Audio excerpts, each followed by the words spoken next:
Assalamualaikum warahmatullahi wabarakatuh. Saya Dulce Alsabila dari kelas 3 SIA dengan absen ganjil. Di sini saya akan mempresentasikan tentang visualisasi yang sudah dikerjakan sebelumnya, yaitu pada pertemuan 7 tentang analisis field. Pertama, saya akan menjelaskan terlebih dahulu tentang gambaran umum dataset yang saya gunakan untuk visualisasi ini. Dapat dilihat pada tabel sebelah kiri. Dataset yang saya gunakan ini terdiri dari beberapa tabel. Di antaranya yaitu yang pertama ada tabel dim customer berisi data pelanggan.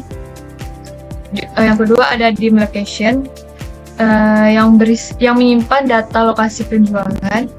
Ada dim product yang menyimpan informasi detail produk seperti kategori, subkategori, dan lain-lain. Selanjutnya ada dim waktu yang berisi tanggal pemesanan.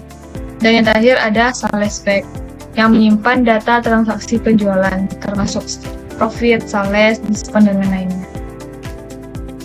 Jadi semua tabel ini terhubung melalui relasi primary key dan foreign key sehingga memudahkan kita menggabungkan data dari berbagai aspek untuk dianalisis nantinya. Oke, baik, langsung saja saya akan menjelaskan untuk visualisasi yang pertama, yaitu tentang clustering. Di sini saya menggunakan scatter plot antara profit dan juga quantity. Dapat dilihat di sini untuk sumbu X-nya yaitu profit dan sumbu Y-nya yaitu quantity.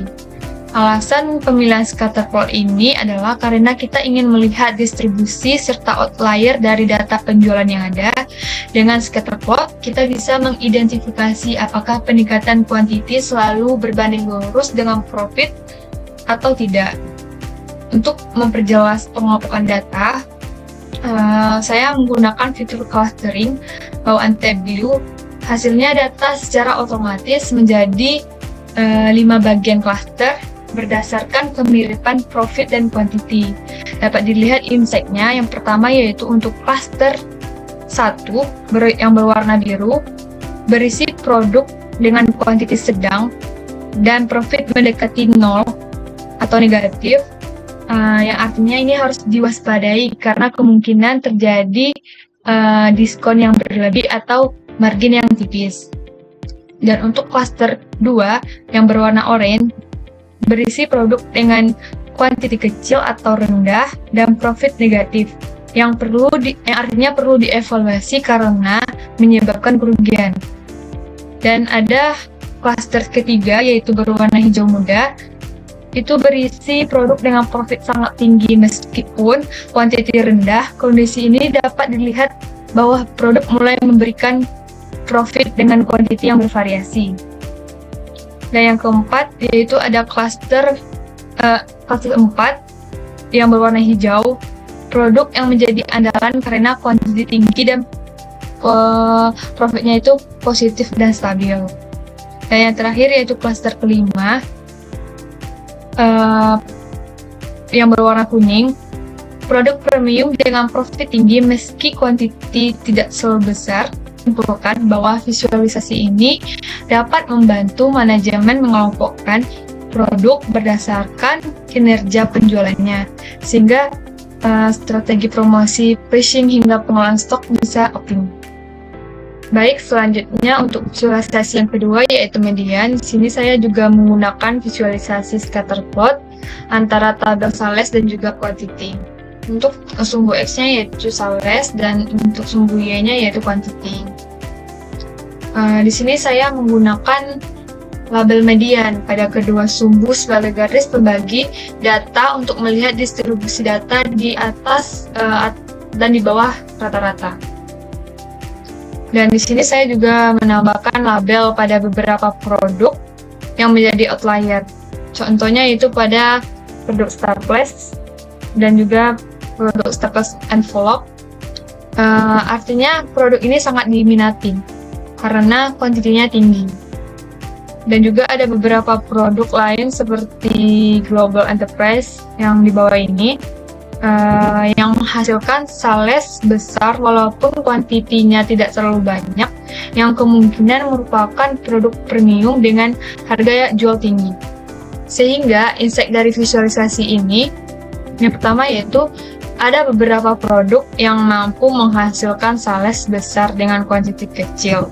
Artinya, margin profit per unit sangat tinggi. Sebaliknya, produk dengan kuantiti tinggi tetapi sales kemungkinan memiliki harga per unit yang rendah. Sehingga kesimpulan dari visualisasi ini yaitu sangat membantu untuk segmentasi produk berdasarkan volume penjualan dan juga nilai transaksi. Selanjutnya yaitu untuk visualisasi yang ketiga adalah trendline penjualan berdasarkan tahun. Di sini saya mengelompokkan sales berdasarkan tahun order. Dari grafik ini terlihat tren penjualan dari tahun 2015 hingga 2018. Tahun 2015 sekitar 170 M dan mengalami penurunan pada tahun 2016 menjadi sekitar 150 M. Terus mulai mengalami kenaikan yang signifikan pada tahun 2017. Dan puncaknya yaitu pada tahun 2018 dengan total sales menembus angka 260 M. Sehingga insight dari visualisasi ini adalah fluktuasi penjualan terjadi pada tahun 2016, sehingga perlu dianalisis penyebabnya. Dan tren kenaikan penjualan yaitu terjadi pada tahun 2017 yang menunjukkan adanya perbaikan strategi bisnis seperti peningkatan kualitas produk, pemasaran, dan ekspansi pasar. Sehingga informasi tren seperti ini sangat penting untuk perencanaan penjualan ke depan dan evaluasi strategi tahun. Berdasarkan ketiga visualisasi ini, dapat kita ambil insight-nya. Yang pertama yaitu untuk clustering, profit, dan quantity, yaitu memberikan gambaran segmentasi produk berdasarkan probabilitas. Yang kedua yaitu sales dan juga quantity, membantu mengidentifikasi produk mana yang memiliki high volume sales atau high margin sales. Dan yang trendline per tahun menunjukkan pertumbuhan penjualan dari waktu ke waktu. Mungkin itu saja dari saya. Lebih dan kurang saya mohon maaf. Saya sudahi. Assalamualaikum warahmatullahi wabarakatuh.